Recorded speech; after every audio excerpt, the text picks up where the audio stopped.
Hello and welcome back. Welcome to a new vlog. আজকের ব্লগটা আমি রাত্রিবেলা রান্নাঘর থেকেই শুরু করছি, কিচেন থেকে। কন্টেন্ট উইল বি কি রাত্রিবেলা আমাদের ডিনারের জন্য কি প্রিপারেশন হচ্ছে। তো আজকে আমি আর আমার হাজব্যান্ড ডিসাইড করেছি যে এতদিন কন্টিনেন্টাল খাচ্ছিলাম, মানে রাইস আলাদা, বয়েলড ভেজিটেবলস, এগ এরকম। তো আজকে ডিসাইড করেছি উইল মেক ফ্রাইড রাইস। তো এখন আমি চালটা ধুয়ে বসিয়ে দিয়েছি, আর ও যেহেতু একটু হেড শেফ আর কি, ও আমাকে অর্ডার দিয়েছে যে হাফ কুকড অবধি কুক করবো ওটাকে। তো আমি চালটা ধুয়ে তো বসিয়ে দিয়েছি, একেবারে বয়েলে দিইনি, টেম্পারেচার একটু কমেই দিয়েছি। তো এরকম মোটামুটি কুকড হয়েছে। তো আমার মনে হয় এটা হাফ কুকড হয়ে গেছে। গরম আছে তো, বড় একটা স্ট্রেনার প্রোভাইড করেছে। তো এই স্ট্রেনারের মধ্যেই রাইসটাকে ঢেলে এটাকে আমি স্ট্রেন করব। সো আমাদের এই আজকে ফ্রাইড রাইসে এখানে হাফ কুক চালটা আমি স্ট্রেন করে রেখেছি। আর এবার আমাদের মেন শেফ আর কি, হেড শেফ, দেখো আসল শেফ যে সে হচ্ছে একটাই ক্যারেট দেবে আমাদের। হ্যাঁ, ছোট ক্যারেট, ছোট কুচি কুচি করবো। তো বেশি ক্যারেট দিলে সে ক্যারট রাইস হয়ে যাবে, নতুন প্রিপারেশন। ও তো আমরা ভেজিটেবলস এর মধ্যে ক্যারেট আর ক্যাপসিকাম দিচ্ছি। সুন্দর জিনিসটা, এটা মনে হয় আইকিয়া থেকে নেওয়া। ক্যারেট আর ক্যাপসিকাম আর কিছু দেবো না, এগ তো দেবই।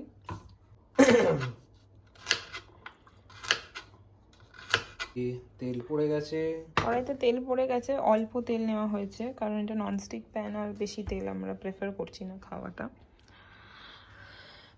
আর ওখানে চপড ভেজিটেবলস এর মধ্যে খালি দুটো ভেজিটেবলই আছে, খুব বাজে লাগছে দেখতে যদিও। না অল্পই দিতে হবে কারণ রাইস আমাদের মোটামুটি অল্প, আর এখানে ক্যাপাসিটিটাও কম রয়েছে।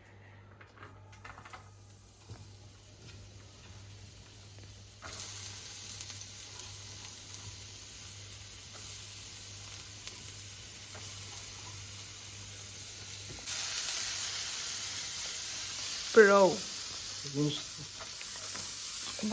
অর্ধেক ফেলে দিলে অত প্রোগিরি করতে আমি বলিনি।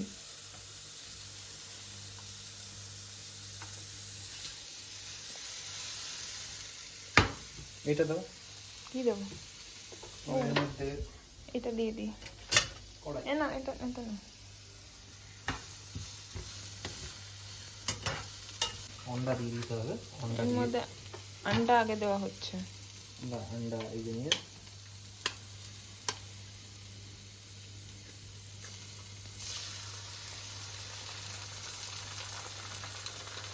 দুটো আন্ডা চাইলে আর একটাও দিতে পারি, দেবো? আর দরকার আছে? দুটো তো যথেষ্ট। দরকার বলে তো কিছু হয় না, আই থিঙ্ক দুজনের জন্য দুটো সাফিসিয়েন্ট হবে তো। এটা এই যে এই দেখুন, এটাকে তো আমরা স্ক্র্যাম্বলড করবো না জিনিসটাকে, সুন্দর পুরো একটা কন্টিনেন্টাল ডিশের মতো দেখতে লাগবে। আজকে আমি বলেছি আমরা কন্টিনেন্টাল খাচ্ছি না, এটা হচ্ছে ফ্রাইড রাইস। ফ্রাইড রাইসকেও কিন্তু কন্টিনেন্টাল বলে আমরা চালাতে পারি। আঁচটাকে একটু কমিয়ে নিলাম, আমার হাতের জন্য টেম্পারেচার দেখা যাচ্ছে না পাই। এটা ম্যাক্সিমাম 9 যায়, তারপরে বয়লিংয়ে চলে যায়। খুব ভালো সিমেন্স যে এত ভালো এরকম করতে পারে আমাদের ইন্ডিয়াতে, আমি জানি না আছে কি না।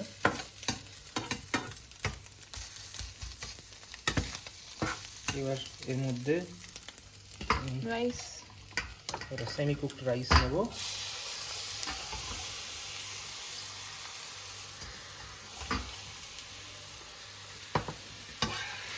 অল্প অল্প নিয়ে।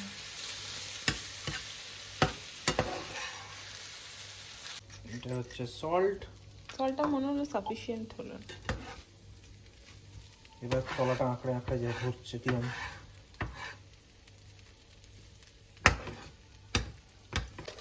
এর মধ্যে কি রোস্টেড?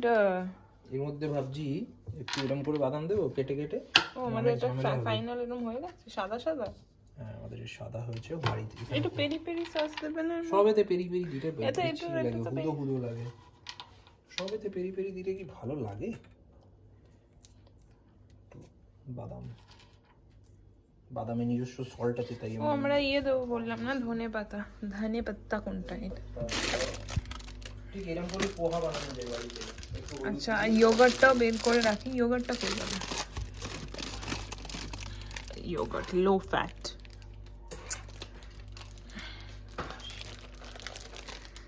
চলো ধনে পাতা না,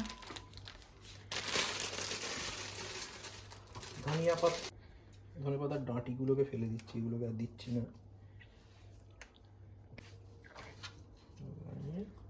ধনে পাতাগুলোকে আবার কাটতে হবে।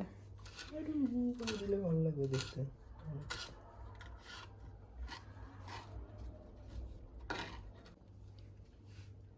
তো গার্নিশিং হয়ে গেল এখানে। গার্নিশ। হেড শেফ একটা নতুন আইডিয়া দিল যে ডেজার্টেরও ব্যবস্থা করার জন্য। আমি ইয়োগার্ট বার করলাম, ওই ইয়োগার্টটা স্ট্রবেরি কিনেছি আমরা, তো ও বললো একটা স্ট্রবেরি ইয়োগার্ট বানিয়ে দিই, ওটাকে মিক্স করে স্ট্রবেরি। তো let's make the dessert also. এটাকে ফ্রিজে রেখে দাও।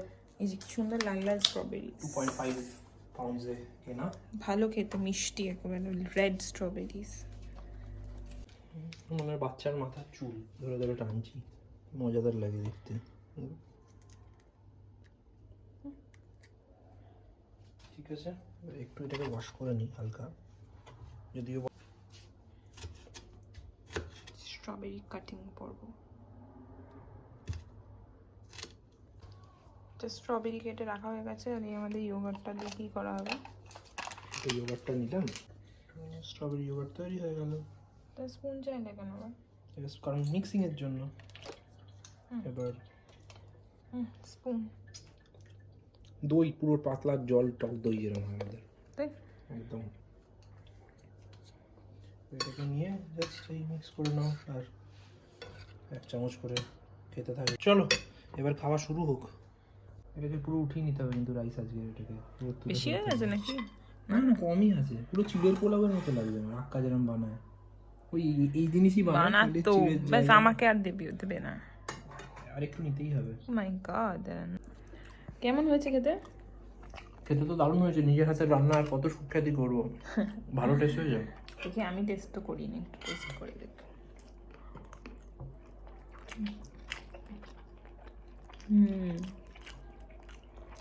খারাপ হয়নি, ভালোই হয়েছে। এটা আমাদের আজকে ডিনার ডান। আবার কালকে নিউ ব্লগে দেখি কি ডিনার বানাই। Till then take care, bye, good night.